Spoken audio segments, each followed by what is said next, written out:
Walking into this store brings me joy.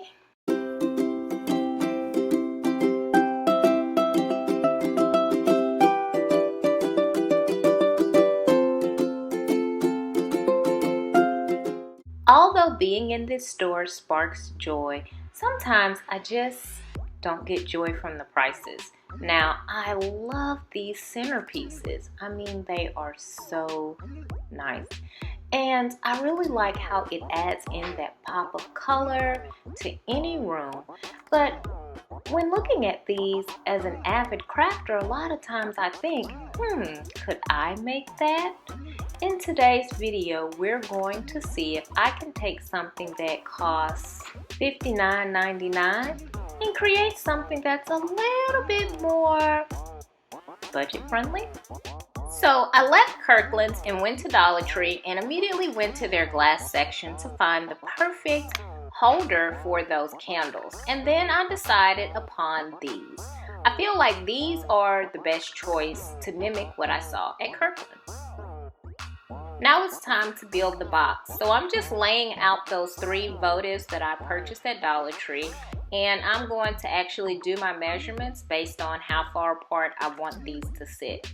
So you may remember these scrap pieces of wood from whenever I did the DIY flooring for rental properties in order to make sure that I had laid each of those pieces straight in the doorways. Well, I just pulled that wood up, and that's what I'm going to use to do my boxes.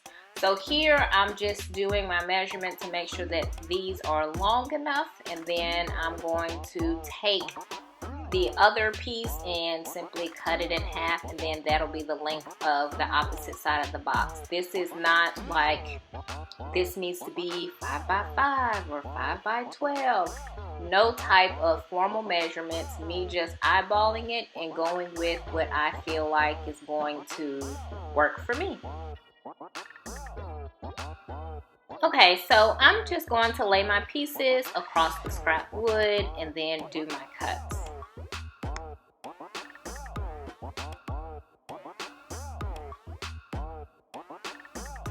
After cutting all my pieces, now I'm just stacking them together or putting them together like in a rectangular shape in order to make the sides of the box. Now, there's probably a better way to have done this, and I didn't research it to see what it is, but here I'm pre-drilling my holes to make sure that everything lines up before I actually nail my boards together.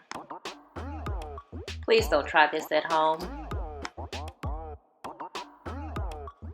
So I'm using scrap wood again, and I'm going to take the frame that I created and I'm just going to trace it, and then after I trace the frame, then I will cut my scrap wood in order to make the bottom.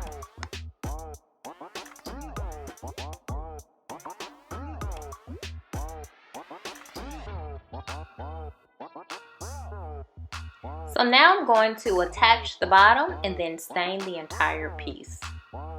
So here's the box, and now I'm just going to add in those votives that I found at the Dollar Tree.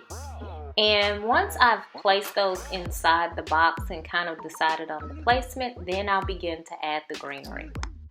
So these are my 2 types of greenery that I'm using. One was $3.99, one was $14.99, and I bought 2 bushels of each, but I bought them at Michael's when they were having a 70% off on spring florals, so it really didn't cost that much. Next, I have these styrofoam balls that I'm going to use as a base in this arrangement, and this is going to help me ensure that everything stays in place. I had these left over from, I think it was a Mardi Gras float activity that we had to put together, so now I'm just going to pull these out and use these for this particular project.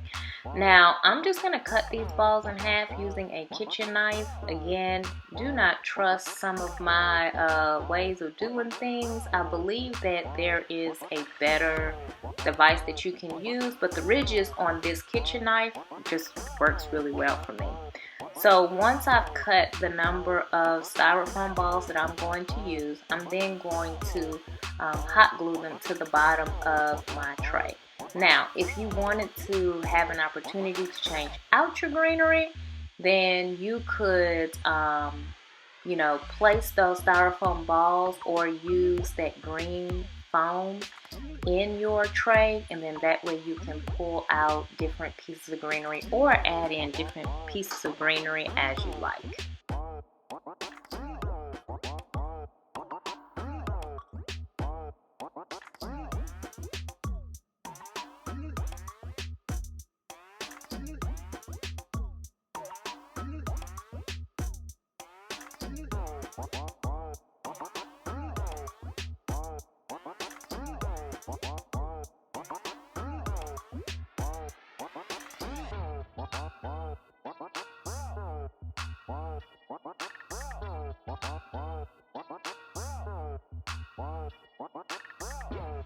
I had placed a few pieces of greenery, and then I decided that I liked this method better, pulling all of the leaves together and kind of making like a small, like a little bush, instead of having those leaves all the way spread out. So I'm going to continue to put this arrangement together using this particular method.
And here's my finished product. And this is my online inspiration here. And I think it turned out really nice, if I say so myself. For more inexpensive design inspiration, be sure to spend your weekends with Winnie. Bye!